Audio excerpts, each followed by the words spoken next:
Hey, so for this problem, it's problem number 3. We've got two blocks are connected by a massless string which passes through a hole in a frictionless table. So we have mass 1 is 1.7 kilograms, mass 2 is 2.7 kilograms, and mass 1 has a radius r of 0.75 meters.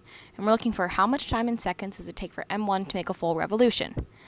A full revolution is also a period, which is denoted by this big T, and I am right now going to draw out a free body diagram. So this is a free body diagram of mass 1. It has m1g, it has the force normal, and this is all in the y direction, and then x direction it has tension, which is not to be confused with the period. So I will write out tension so we don't get that confused. And now I am going to draw a free body diagram for m2, which has tension as well, and it has m2g, which are equal to each other, and tension in both of these is the same tension. So now we have force is equal to mass times acceleration, which is Newton's second law. We have acceleration centripetal because it's moving in a circle, and acceleration centripetal is equal to velocity squared divided by the radius. So we have the forces in the x direction is equal to m1 times velocity squared divided by the radius. Now, for forces in the x direction, we know that the sum of the forces in the x direction is equal to tension, because that's the only force in the x direction. And we also know that tension is equal to m2g. So with that, we can now find the velocity. So we take m2g is equal to m1 times velocity squared divided by r.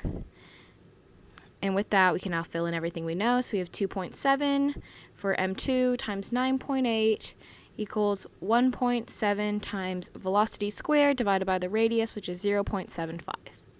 Now, if we do some math, we get 26.46, which is m2g, is equal to 1.7 times v squared divided by 0.75. Next, we're going to divide 26.46 by 1.7, so we can get velocity squared by itself, so that is equal to 15.56 equals velocity squared divided by 0.75.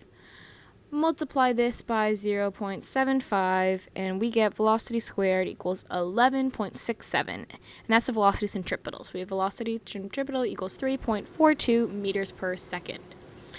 Now with this, we have found the velocity, so we can then use that to find the period. And it's going in a circle, so that's why we have velocity tangential, because if it were to go off, it would go tangent to the circle, and that's why we call it that. Now, using the equation for velocity tangential, we have velocity tangential equals 2 pi r divided by the period. Using that, we can then fill in velocity equals 3.42, which is equal to 2 times pi times 0.75, which is the radius, divided by tension. Now we're going to do some math so we can get tension by itself and isolate it. We have 3.42, sorry to move my paper, 3.42 divided by 2 pi r, 2 pi 0.75 equals 1 over tension.